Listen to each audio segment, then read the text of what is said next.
viessem estudar na cidade. E não é isso que a gente quer para a comunidade, né? Fica longe do trabalho. Uma coisa que distancia a criança do trabalho, que também as nossas práticas não é abusiva, né? Porque a ideia é que os nossos filhos vão para a gente, conheçam a nossa prática e aprendam, né? E eles começam a valorizar. Não é trabalho infantil, né? E, como dizem as escolas, muitas vezes reconhecem isso como trabalho infantil. Como trabalhar essa temática dentro da educação, seja no município, seja no estado? A gente precisa pensar juntos, né? É trabalho escravo eu pegar o meu filho que tem 12 anos e levar ele para me acompanhar no meu dia a dia? Né? Mas já para a escola eu não posso deixar de mandar ele para a escola para levar ele para a roça. Isso a gente entende também, né? Então tem que ser dosado, né? O dia a dia da criança e o dia a dia da escola. A gente precisa ter um diálogo mais próximo, né? Para poder estabelecer limites. Qual é o limite da educação e qual é o limite da família? Qual é o tempo que eu tenho para transmitir o meu conhecimento para o meu filho?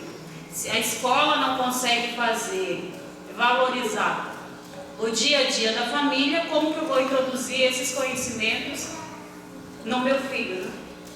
São questões que a gente precisa aprofundar mais para frente.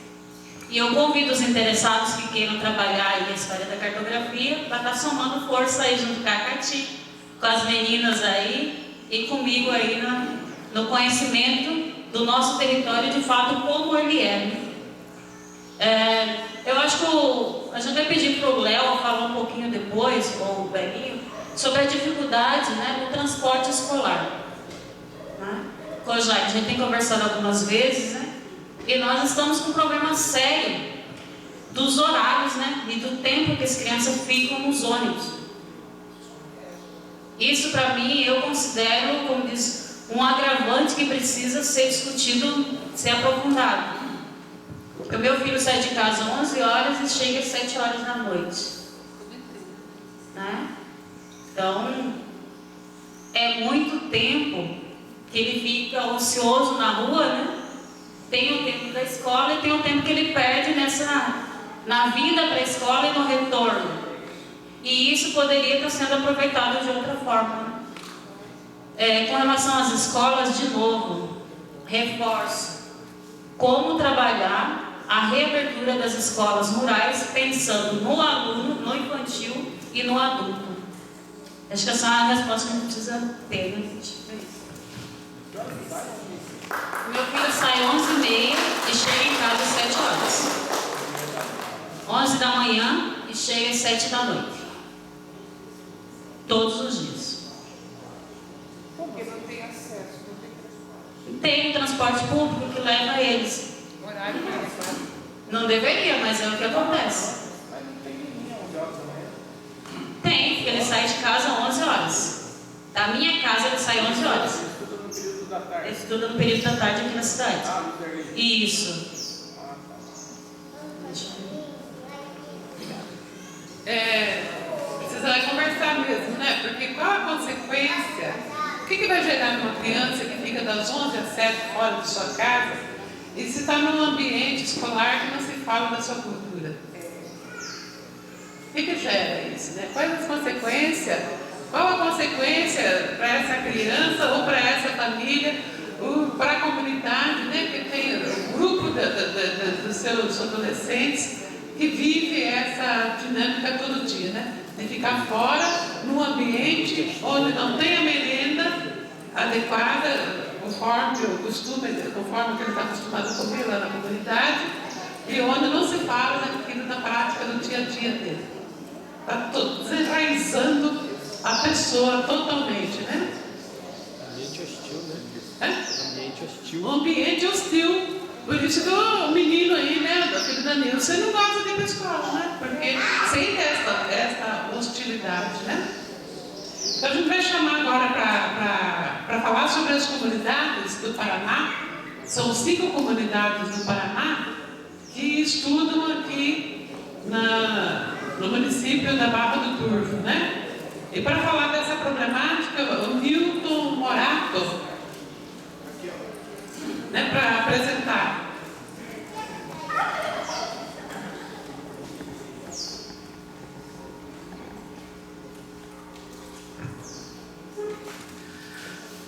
Bem, bom dia a todos e a todas.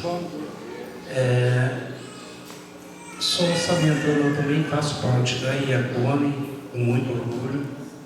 Há 2 anos a gente está trabalhando nas comunidades quilombolas na margem paranaense. E por incrível que pareça, a gente tem 5 comunidades nessa faixa, subindo ou descendo o rio, que são também atendidas por Barra do Turvo, porque a gente não tem escolas que atendam toda a demanda da margem paranaense.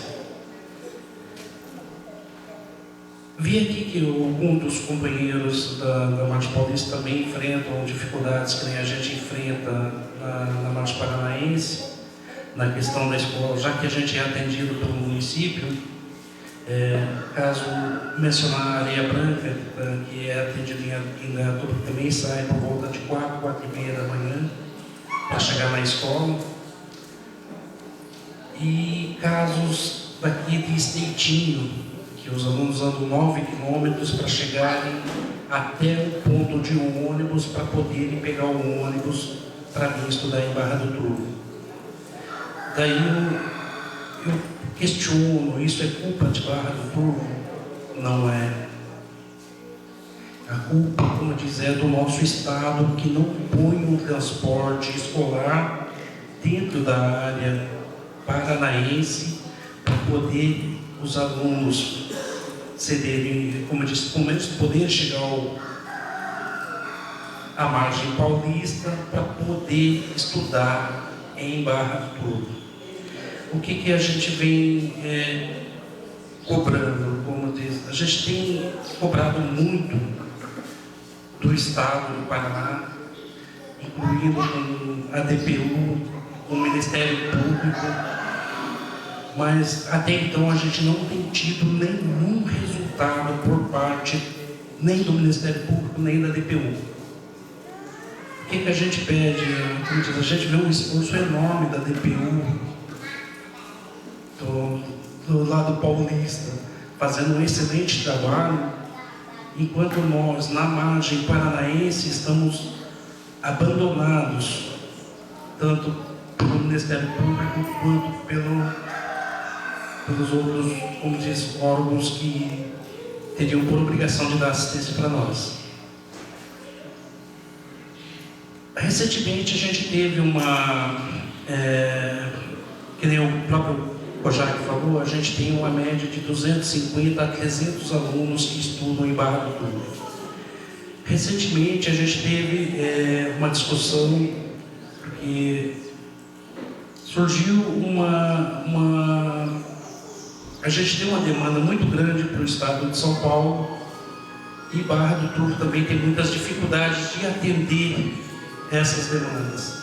E a gente tem causado um ônus muito grande para o município, sendo que o Paraná nada tem contribuído, nem o Estado e nem o município, para dar assistência para que Barra do Turvo venha atender a gente melhor.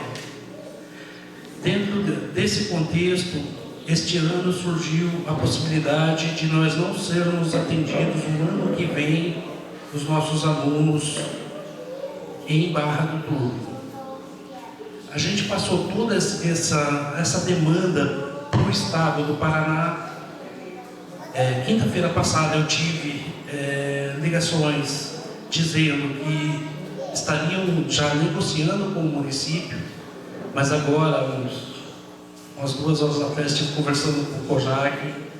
Infelizmente nada chegou até agora nas mãos dele, e a gente pede, como diz, para o Toshio, a doutora Mariana, por gentileza, dê uma força para a gente.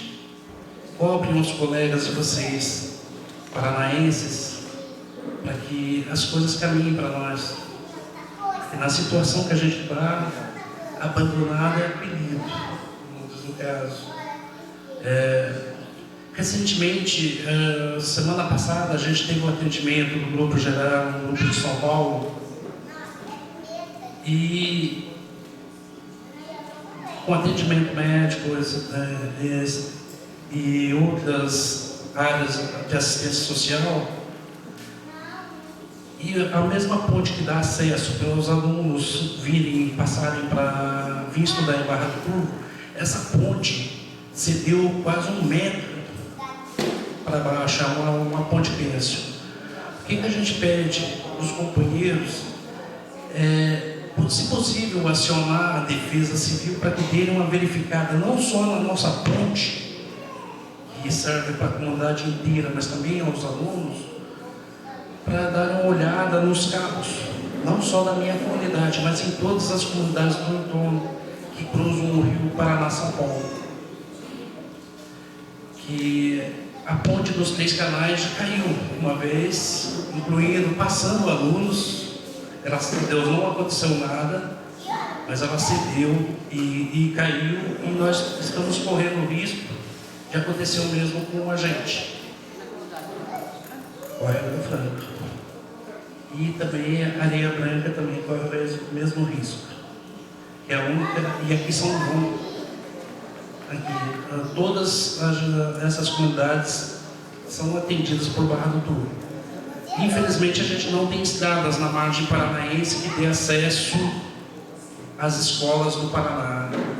Vieram com uma proposta para a gente estudar em João Surá. Não sei se alguém aqui, durante os presentes, conhece João Surá, mas daqui lá dá em torno de 40 quilômetros de distância. Queriam implantar o regime de educação alternada. Não sei se alguém já tem conhecimento. E as crianças ficarão 15 dias lá e 15 dias em casa. Ninguém das lideranças e das comunidades aceitaram, porque como que eu vou mandar meu filho, minha filha, que está com 8 anos, ficar 15 dias fora de casa, sendo que, como diz, por causa de um convênio com Barra do Turvo para melhorar a própria estrutura do município para atender a gente, já que eles não constroem no estado do Paraná, a gente também não aceita. Então, como diz, a gente vem pedir apoio para vocês, para que, como diz, de alguma forma possam interceder junto ao Paraná, ou que construam escolas para a gente, ou que melhorem as estruturas do município de Barra do Turvo para que